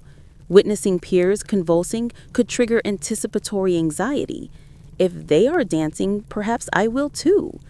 In this way, the plague propagated not through physical contagion, but through psychological and social channels. Modern psychology provides analogs. Similar patterns are observed today in settings of stress and social pressure. from school-based fainting epidemics to mass panic reactions during crises. In Strasbourg, these mechanisms were intensified by chronic stressors. Famine-weakened bodies and impaired cognition. Smallpox had left a population anxious about mortality, and the constant pressure of taxation created a pervasive sense of vulnerability. Social contagion does not occur in isolation. It flourishes in populations already under strain. Imitative behavior was reinforced by ritual and spectacle. The city's stages, public music, and forced pilgrimages turned private anxiety into public performance. Individuals felt not only compelled by fear, but directed by authority. Priests demanded repentance through movement. Counselors allocated space for dancing, and guilds facilitated the logistics. In essence, obedience and anxiety became intertwined, converting individual convulsions into coordinated waves of motion that could last days or weeks. Furthermore, observers sometimes internalized the symptoms without being directly afflicted. Chroniclers noted that family members, friends, and witnesses sometimes experienced minor spasms, dizziness, or trembling simply from watching the dancers. These secondary effects reinforced the perception of divine causality. The curse could not be contained. It affected anyone who came near. Fear propagated faster than physical movement, spreading the epidemic through imagination as well as observation. Importantly, this social contagion also explains why the epidemic peaked and subsided in waves. Human attention is finite, and physical exhaustion eventually limits participation. As dancers collapsed permanently from fatigue, fear and imitation began to wane. Intervention by clergy through shrine pilgrimages and ritualized penance shifted the focus of anxiety into controlled settings, which, while brutal, also contained the epidemic within predictable parameters. Social contagion was, in a sense, managed through ritualized confinement. The lesson of Strasbourg is profound. Epidemics are not only biological, but deeply social phenomena. Fear, observation, and social norms can convert isolated incidents into citywide crises. The 1518 dancing plague illustrates how the human mind responds to stress, authority, and communal behavior in ways that remain relevant today, reminding us that psychology can shape reality as forcefully as any pathogen. For centuries, one of the most persistent explanations for the 1518 dancing plague has been ergotism, the consumption of rye contaminated with Claviceps purpurea, a fungus producing alkaloids similar in structure to LSD. Ergot contains powerful vasoconstrictive and hallucinogenic compounds that can provoke convulsions, hallucinations, and extreme agitation, symptoms remarkably consistent with the reports of Strasbourg. Yet modern scholarship urges caution. While ergotism may explain some physical manifestations, it does not fully account for the social and psychological dimensions of the epidemic. Ergot thrives in wet, warm conditions, and the summer of 1518 was unusually humid in Alsace. Rye, a staple of the medieval diet, was often stored under imperfect conditions, providing an ideal breeding ground for the fungus. Historians suggest that low-income citizens, relying on rye bread as their primary sustenance, could have ingested significant quantities of ergot alkaloids. Symptoms could vary depending on dosage. Minor exposure might cause tingling or mild convulsions, while larger doses could trigger full body spasms, hallucinations, and intense agitation. Yet, ergotism alone cannot explain the massive scale of the outbreak. Ergot poisoning tends to affect isolated households or communities with access to contaminated grain, whereas Strasbourg experienced city-wide spread. Reports describe hundreds of dancers, many of whom were not of the poorest classes or reliant solely on rye. This discrepancy suggests that while ergotism may have contributed to individual susceptibility, other factors, most notably social contagion and psychological stress, amplified the epidemic. Medical historians also highlight a key detail. Ergotism often produces additional symptoms not consistently reported in Strasbourg, such as gangrene caused by vasoconstriction, severe gastrointestinal distress, and permanent neurological damage. While some accounts note injuries and exhaustion, widespread necrosis or gastrointestinal collapse is absent from the chronicles. This suggests that ergot may have been a partial catalyst rather than the primary cause, perhaps predisposing individuals to convulsions or heightening sensitivity to stress and social cues. Ergotism's plausibility dovetails with environmental and dietary contexts. Famine, chronic malnutrition, and economic hardship would have left many citizens weak and vulnerable. Physically compromised bodies are more prone to neurological disruption, and ergot alkaloids could serve as a trigger. From this perspective, Strasbourg was a perfect storm, a population under chronic stress, exposed to a neuroactive fungus, and simultaneously primed by fear, superstition, and social reinforcement to respond physically to perceived threats. Ergotism also offers insight into the intensity and duration of individual episodes. Modern pharmacology shows that repeated ingestion of low doses can sustain convulsions or hallucinations over days, particularly in individuals with poor nutrition or compromised health. This could help explain why some dancers continued for hours or days at a time, collapsing only when exhaustion or dehydration intervened. Yet, it remains insufficient as a sole explanation for the epidemic's collective nature, underscoring the interplay between environmental, psychological, and cultural forces. In reconsidering ergotism, historians and scientists increasingly adopt a multifactorial model. Strasbourg's dancing plague was likely not caused by a single pathogen, poison, or psychological quirk. Rather, it emerged at the intersection of dietary toxins, social contagion, religious authority, psychological stress, and civic mismanagement. Ergotism may have initiated convulsions in a few individuals, but human observation, fear, and a ritualized reinforcement converted these isolated cases into a city-wide epidemic. Finally, ergotism reminds us of the limits of modern understanding in interpreting historical events. Medieval citizens would not have recognized fungal toxins or neuroactive compounds, but they could interpret convulsions within religious and moral frameworks.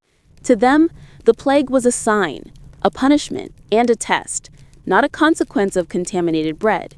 Today, ergotism offers a scientific lens, but it cannot replace the human, cultural, and societal factors that defined the epidemic's trajectory.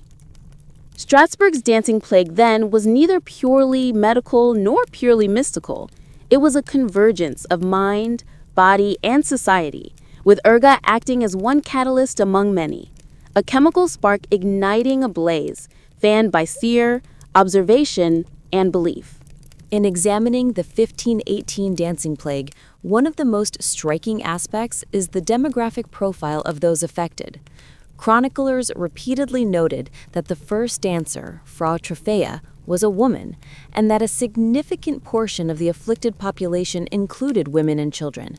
Understanding why these groups were disproportionately represented provides critical insight into the interplay of biology, social roles, and psychological vulnerability during the epidemic.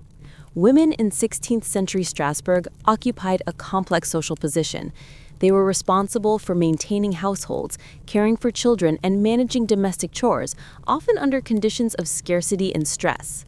Chronic malnutrition, fatigue, and social pressure could have rendered them more physiologically susceptible to convulsions, particularly if ergotism or similar environmental toxins were factors. But biological susceptibility alone does not fully account for the epidemic. Social and cultural dynamics amplified vulnerability. Women's social roles placed them in constant proximity to domestic observation, ritual, and communal scrutiny. They were often the first to witness neighbors and family members convulsing, and in a culture steeped in superstition and religious interpretation, observation could trigger psychosomatic responses. Mothers who saw peers or neighbors dance uncontrollably may have experienced anticipatory anxiety so severe that their own bodies responded with involuntary movements. In essence, fear and empathy became physical forces, especially potent in populations trained to be vigilant about both family and faith. Children were similarly vulnerable. Young bodies are more sensitive to environmental stressors, both physical and emotional. Witnessing public displays of convulsions, coupled with the fear-laden teachings of clergy, created a psychological environment in which imitation was almost inevitable. Chroniclers reported children shaking, twitching, or attempting to join the dance simply by being present. The combination of observation, social pressure, and high suggestion created a cascade effect where minor neurological or psychological triggers could develop into full-blown participation. Another factor was ritualized involvement. Women and children were often drawn into the ceremonial aspects of the plague. In the shrine of St. Vitus, barefoot dancing on stone floors was mandatory for anyone believed afflicted. Clergy and civic authorities treated this as necessary penance or spiritual purification, not as medical intervention.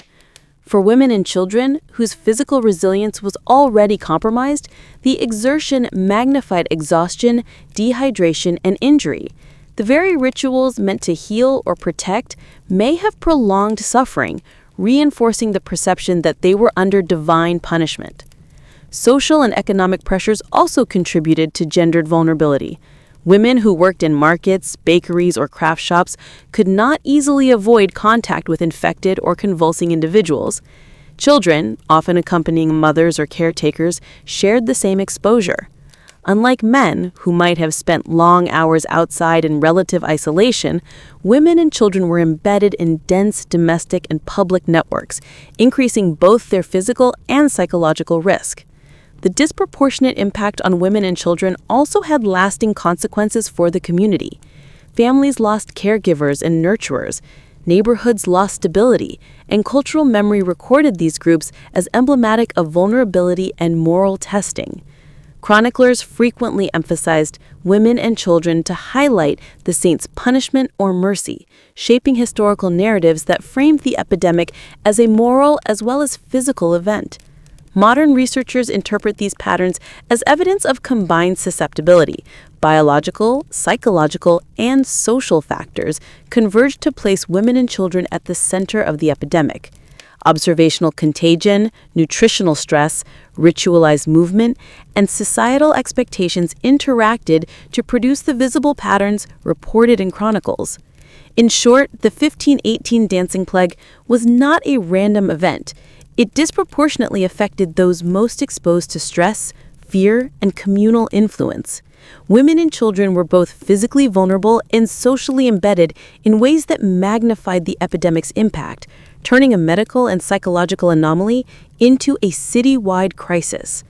Their suffering underscores how epidemics are rarely impartial. They exploit existing structures of power, responsibility, and care, leaving those already burdened at greatest risk. The music of Strasbourg in 1518 was not merely accompaniment. It was both catalyst and context.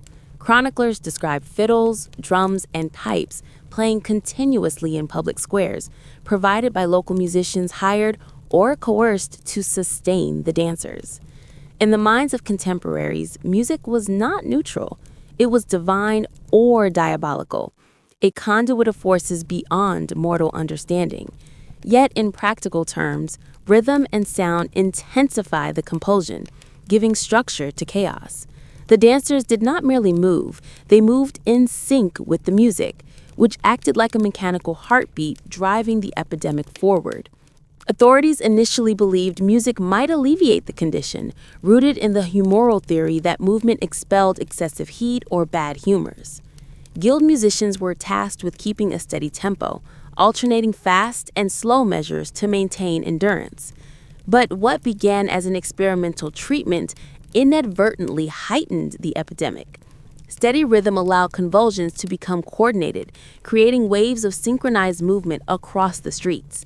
Observers, particularly children and women, found themselves drawn into the dance simply by hearing the sound. Music, the city's living pulse, became the invisible hands guiding bodies beyond conscious control. Religious interpretations reinforced this phenomenon. clergy insisted that St. Vitus guided the tempo, compelling dancers to enact penance through movement. Red shoes, barefoot dancing, and ritualized sequences turned the epidemic into a performative morality lesson. Pilgrimages to shrines were accompanied by percussion, bells, and chant, reinforcing the belief that divine forces dictated the rhythm.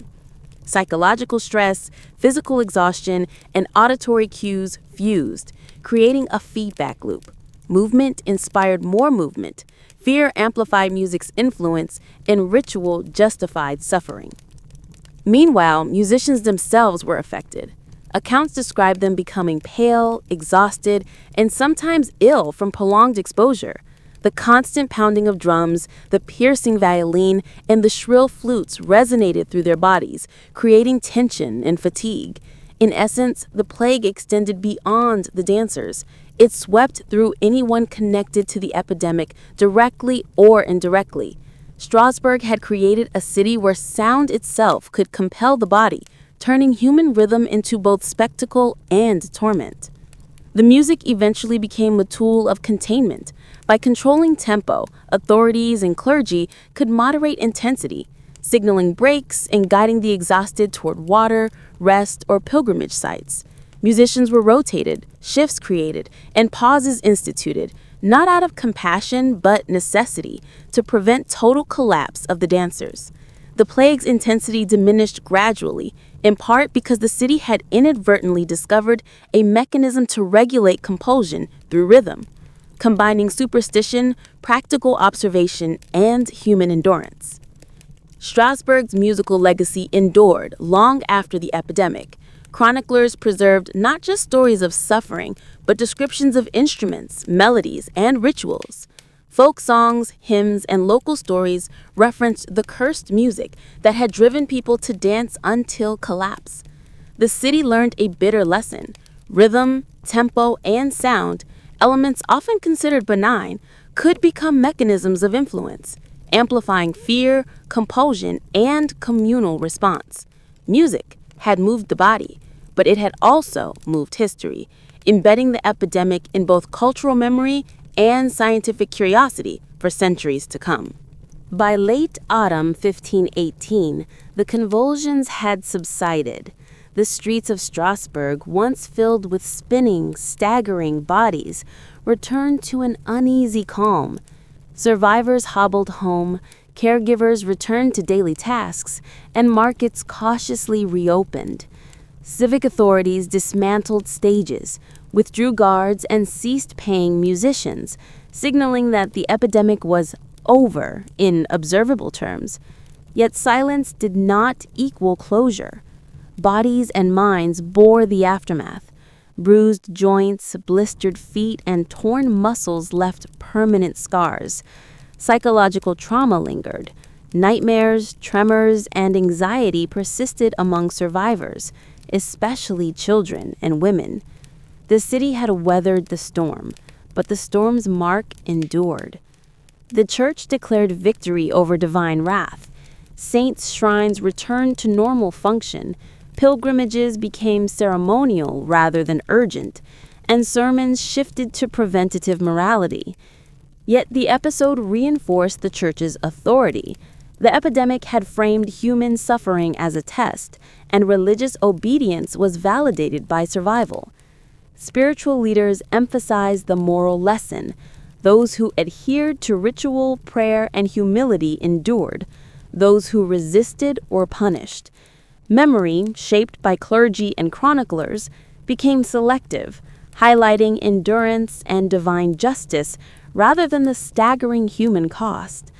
Civic authorities, while unscathed politically, recognized the fragile balance between governance and chaos. Guilds, too, learned that social and economic structures could both amplify and mitigate crises. Bread, instruments, and public spaces were no longer neutral commodities. They were tools capable of influencing life, health, and social order.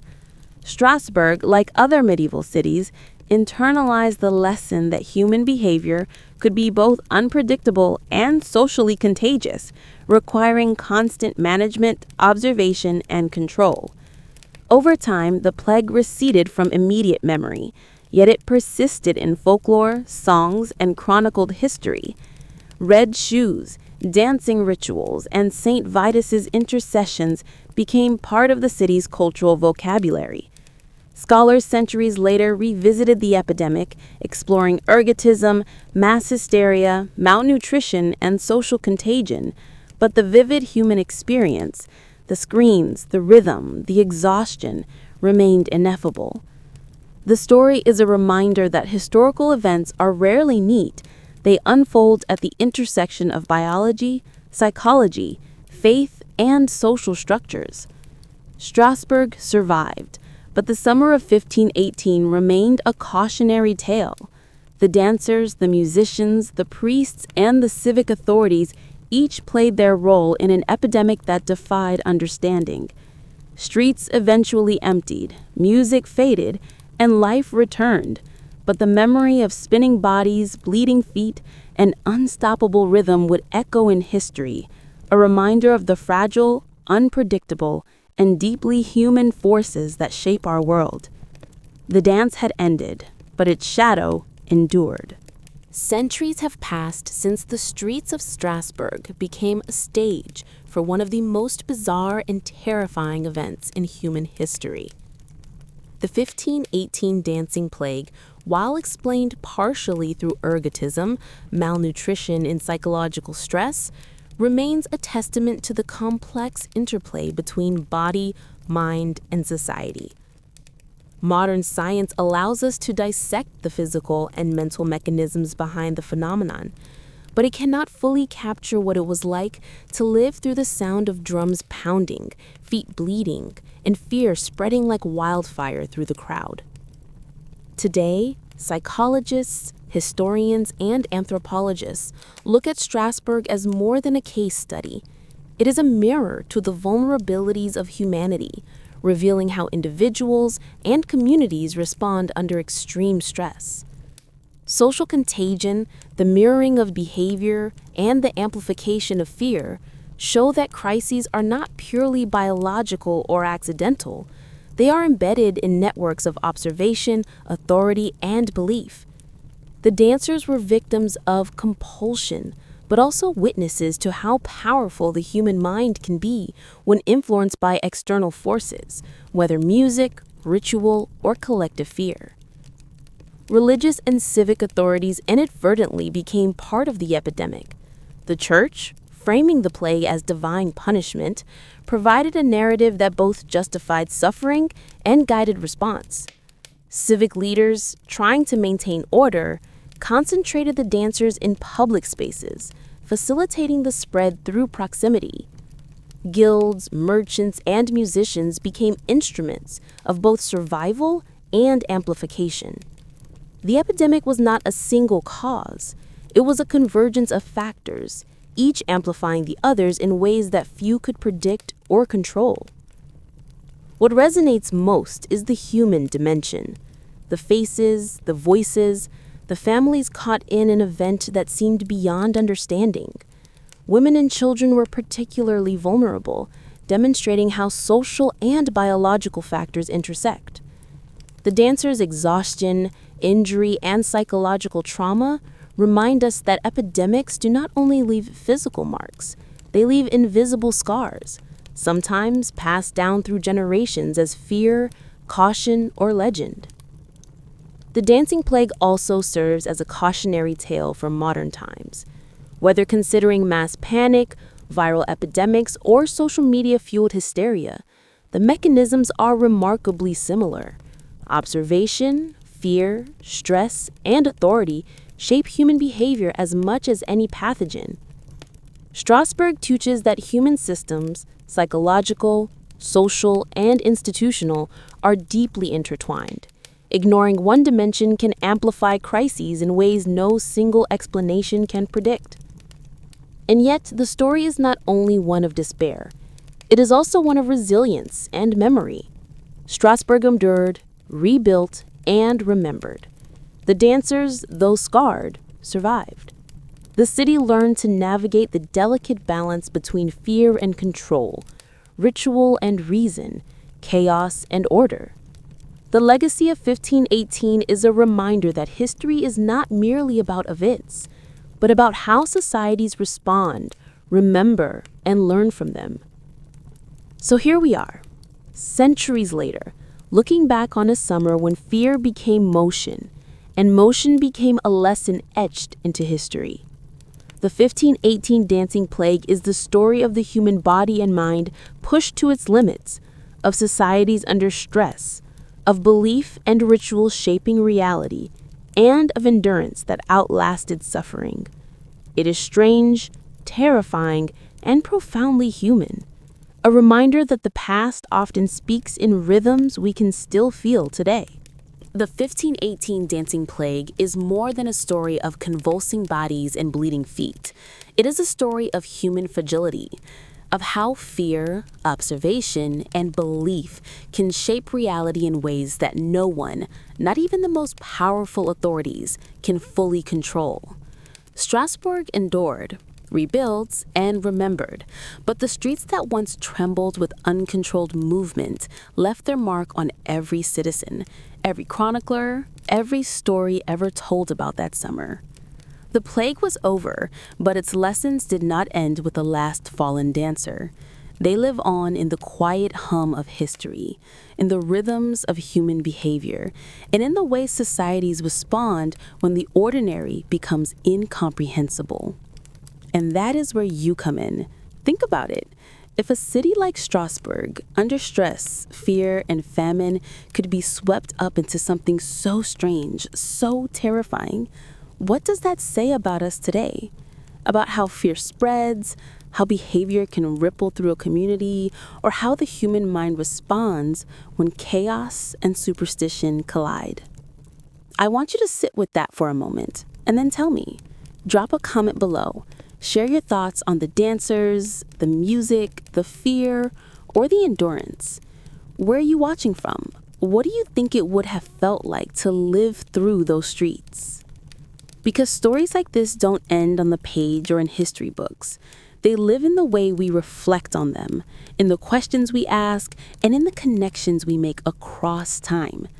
The dancers may have fallen silent centuries ago, but their echoes reach us tonight, challenging us to see the thin line between order and chaos, sanity and compulsion, survival and surrender.